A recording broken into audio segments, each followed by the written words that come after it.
Hey, this is Kevin Bass from thedatwars.com, and in this video I want to talk with you about an article published 9 years ago showing that soy protein reduces the increase in testosterone due to exercise resistance training. So when you train with weights, your testosterone goes up as you're training acutely, as do a number of other hormones that are important for anabolism, that is to say muscle building. And whenever you eat soy protein, this anabolic response, this increase in testosterone is blunted as a result of the soy protein. And this is probably due to the isoflavones, the estrogens in the soy. So before I continue talking about that, I first want to both mention that I'm using a new microphone, and hopefully this is working better than it has in the past, and the sound quality continues to improve. And second, I want to mention that, I want to introduce myself. So I'm an MD PhD student. I'm doing a medical degree. I've done 2 years of my medical degree. And I'm also doing a PhD. I'm finishing my PhD. And in the course of my PhD, I've learned a hell of a lot about nutrition, exercise, health, medicine, etc., that I want to share with you in a way that will properly convey and appropriately convey what the actual scientific literature says in a no bullshit format, so that you can get the maximum of what modern science has to offer as far as health is concerned, and not have to deal with the constant stream of bullshit that you hear on the internet, people abusing and misusing studies to convince you that they are an expert when they're in fact not. I'm going to give you the real deal. And so I'm going to give you the real deal here about soy. Now, the first thing that I want to mention is that in the past, over the past couple years, I have been adamant that soy and isoflavones do not affect male reproductive hormones. They do not affect testosterone. They don't affect free testosterone, estradiol, estrone, or sex hormone binding globulin. If you eat soy, you can eat as much as you want, and these hormones will not be altered. This study, which I got from it was mentioned in Alan Aragon's new book. I don't even know what the name of it is, but check out Alan Aragon's new book. Somebody was posting some screenshots of it and specifically mentioned this one study. I was floored because I wasn't aware of this particular study. And based on reading that study after having been made aware of it, I then decided I wanted to update the knowledge that I have been conveying to people and try to spell out the implications of what this knowledge can contribute to our understanding of resistance training, fitness, health, etc. So as I've said, in the past, I've been very clear that soy isoflavones do not affect testosterone levels in men. I used this particular meta-analysis of 41 studies where we looked at 1,753 men39 total testosterone, 752 men for free testosterone, and 1,000 men and 239 men for estradiol and estrone respectively. And so on and so on. So quite a lot of men in some randomized controlled trials. Now, these just looked at changes in these hormones as a result of the consumption of these products, soy and soy isoflavones.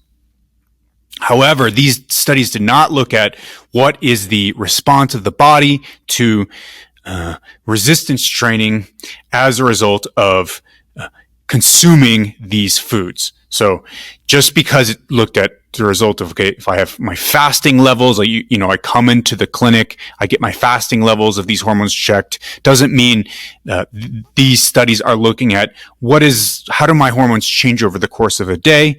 How do they change in response to resistance training, et cetera, et cetera.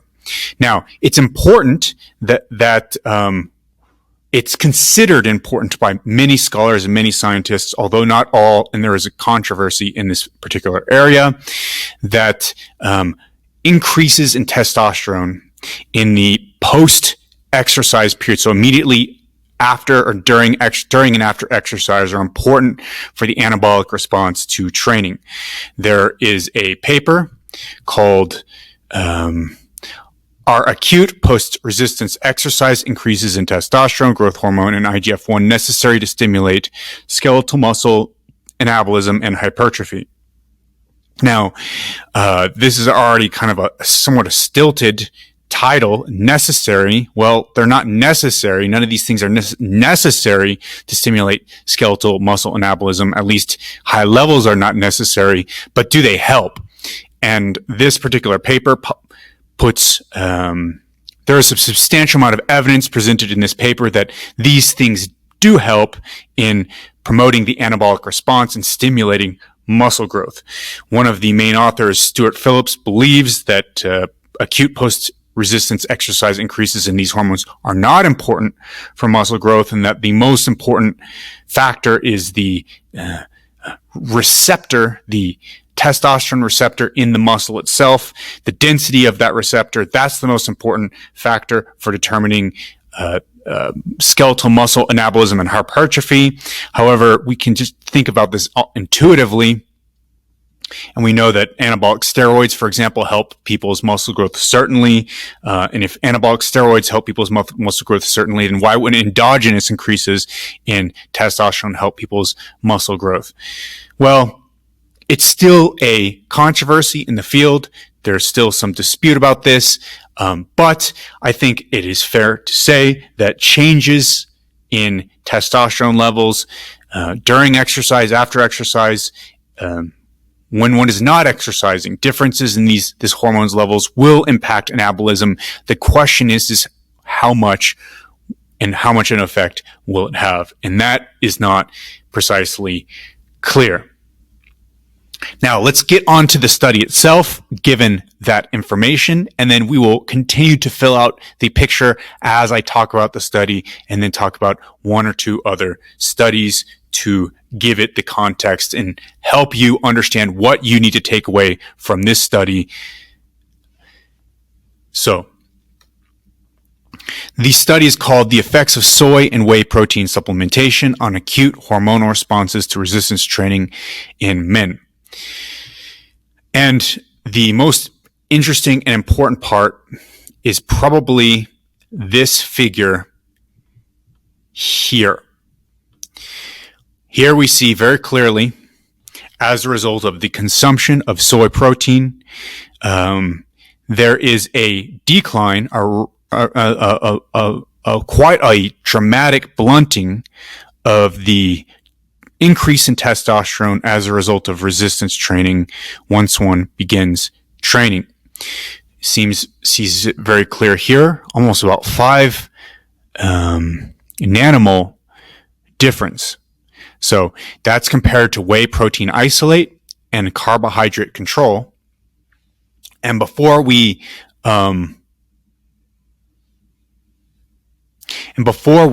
continue to discuss this particular figure, it's important to note what the methods were. So the methods were that they had 14 days of supplementation either with whey protein isolate, soy protein isolate, or carbohydrate. And after that 14 days, they went into the exercise research facility, did some resistance training, and then looked at their acute hormonal responses, as we can see in this graph. So it's looking at how these foods affect, like given chronically, will then affect acute changes in physiology, in particular endocrinological physiology. Now, it's important to note that they weren't consuming these foods like immediately before they did the exercise session. No, the consumption of these foods changed something about the biology in the participants in the study, such that they saw a decrease in their a blunting of their increase in testosterone as a result of resistance training. So, but there's another important and interesting figure, and that is this one, looking at cortisol. Now, it's very clear that whey protein isolate dramatically blunted the increase in cortisol as a result of resistance training. However, soy protein isolate and carbohydrate did not, and it's believed that that may be part of the effect, part of the reason that soy protein isolate didn't saw reduced testosterone levels as a result of resistance training.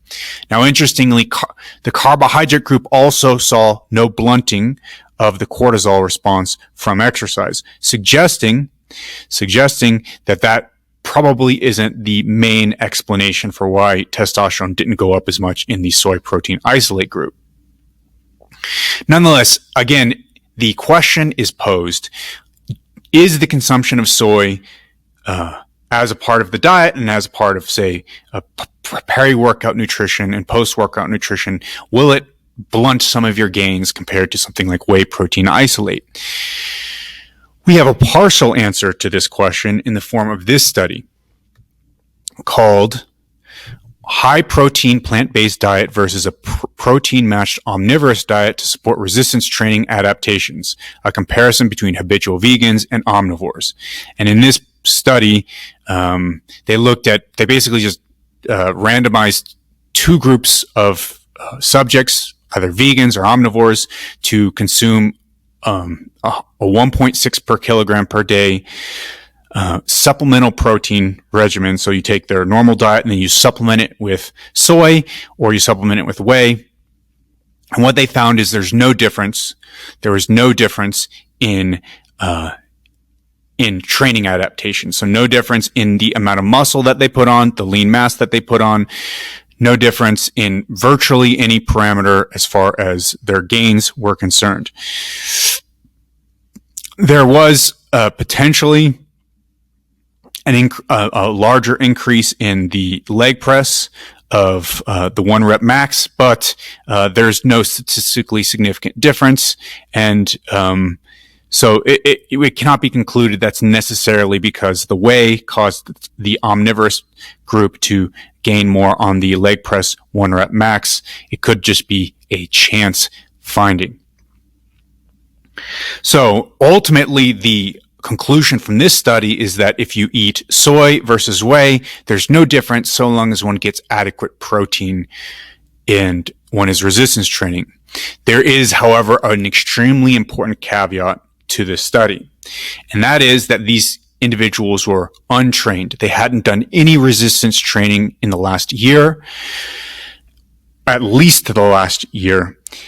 And if you look at their body composition, it's not very robust. They don't appear to have a whole lot of muscle corresponding with this lack of resistance training experience. Their BMIs are, for example, around 23. Their body fat percentages are almost 20%. So they're not exactly muscular and lean. They are normal people who are relatively physically active, but they're not gym goers. They're not weightlifters. This is important for this reason. Anybody who is not a weightlifter, if they go to the gym, they'll see massive increases, massive gains as a result of simply going to the gym and simply doing some training. This is called newbie gains. Every newbie gets it. Simply as a result of doing training, you get large increases in your body composition, improvements in your body composition. So, and this happens regardless of what you do. So so long as you don't eat a super low protein diet and not feed your muscles and starve yourself, you're going to get good gains. If you eat enough protein, if you train hard, you're going to get really good gains. And what you do around that doesn't matter as much as simply just going to the gym. This is important for this study because what that means is in new trainees and novice trainees, it's going to be really hard to detect differences in how dietary inputs may or may not have affected outputs in terms of the muscle gains. So if you're getting roughly enough protein, 1.6 grams per kilogram per day, if you're getting, you're doing training, you're getting enough calories, you're going to see good results. And it's not really going to matter so much what the nutritional background is that you have. So the issue is obvious. Once you are a newbie, you're not going to see much of a difference. But once you are a more advanced trainee, then small differences in programming, in nutrition, in sleep, and all sorts of other different factors start to show up as you get closer and closer to your limit in terms of what you can gain as far as muscle is concerned. So as an intermediate or advanced lifter, the little things start to make more of a difference, and you don't see so much homogeneity in terms of the large newbie gains that you get simply by doing training. In other words, this study was designed such that it was going to have a hard time detecting differences unless they were extremely large between plant protein and whey protein. This study was designed, in other words, in a way that was flawed to detect large differences, to detect modest differences between whey and plant protein.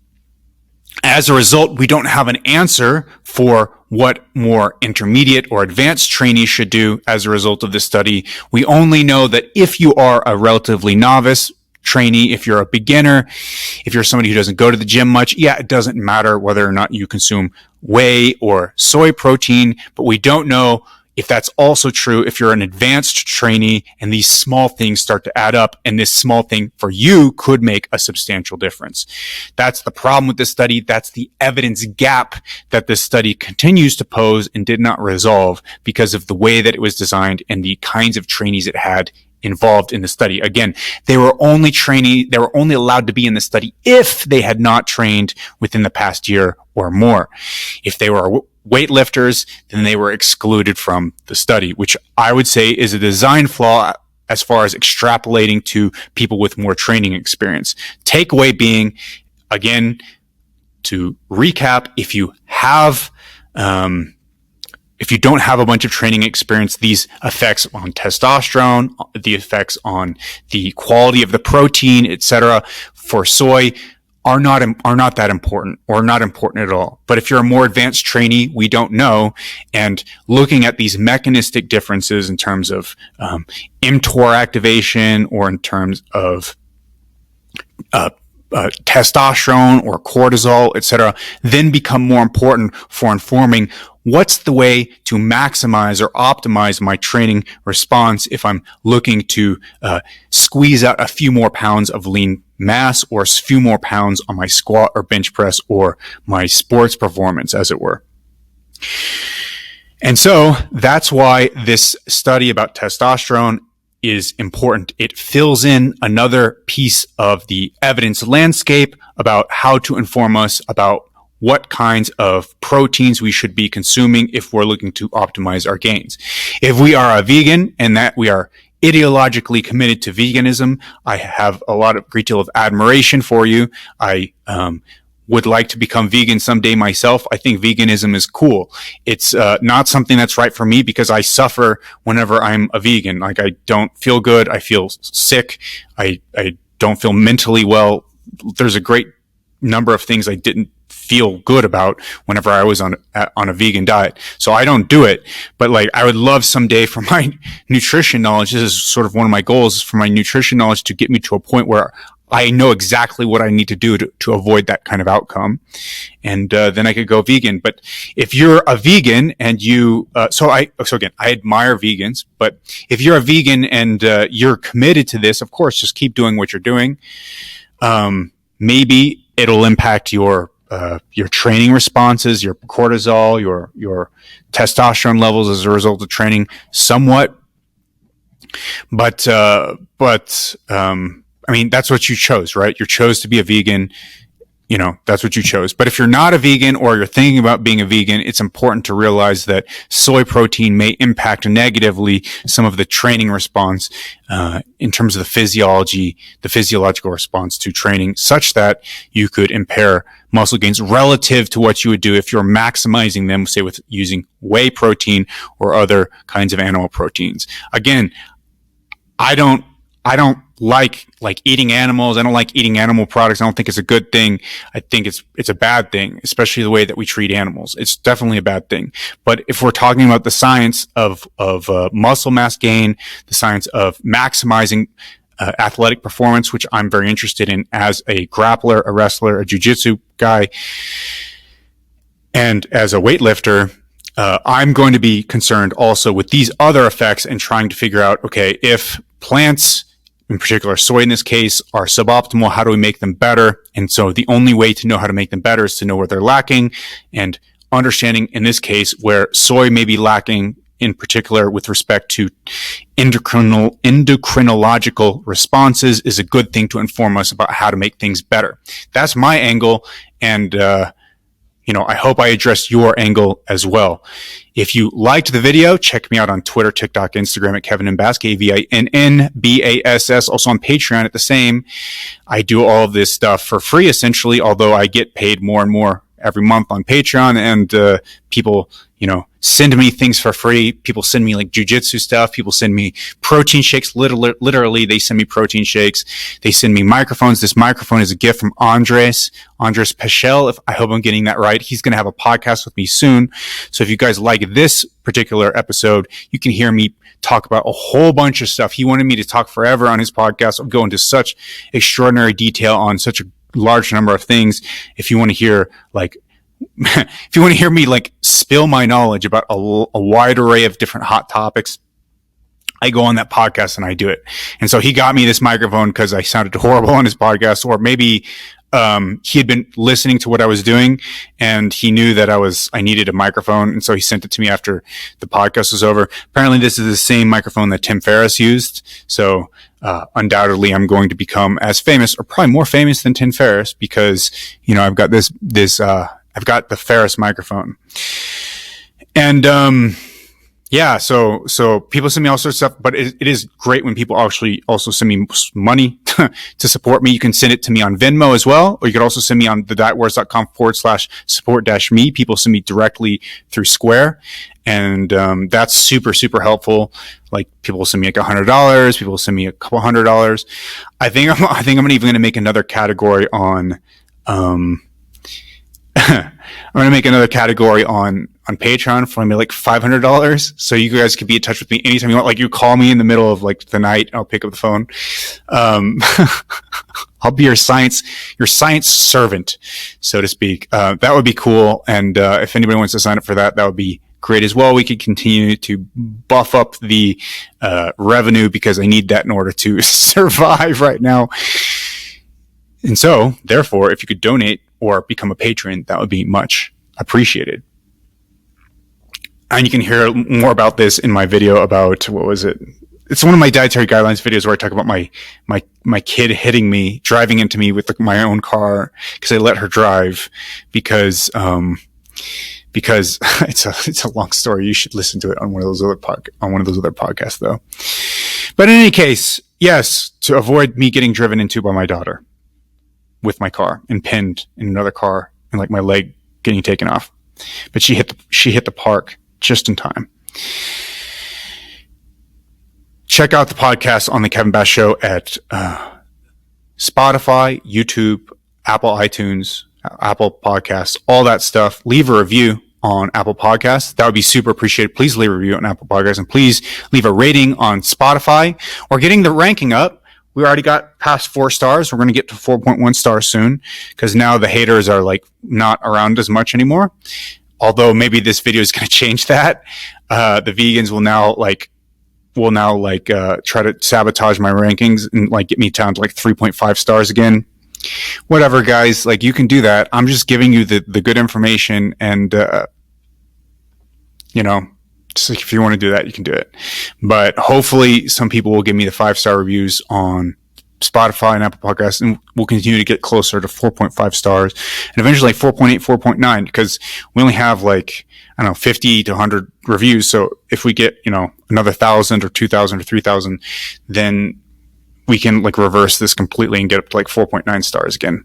And that would be nice, because I believe this podcast deserves that. So please do that. And then leave a comment. Share this widely. Share this on Instagram. Share this on Twitter. If you tag me on Twitter, and especially if you DM me and you want me to retweet your share, I'll retweet your share. I'll retweet your share. But you need to probably DM me, because I have a lot of notifications silenced, because if you're not following me or I'm following you, then I have it silenced, because I get spammed all the time. So if you do that, DM me, and then I'll retweet your share. Send it to your grandma if your grandma's interested in whether or not she should be using whey or soy for her protein supplementation. Send it to your grandma, so that she can get the biggest gains that she can possibly get. I hope this is helpful once again, and check me out for the next podcast. I hope to see you guys around. I will see many of you guys around, and someday I will see all of you around. You will all be subscribed, and click that subscribe button. Do not forget, click that subscribe button in the bottom. You will be subscribed, because everybody will be subscribed. And see you for the next podcast. Peace.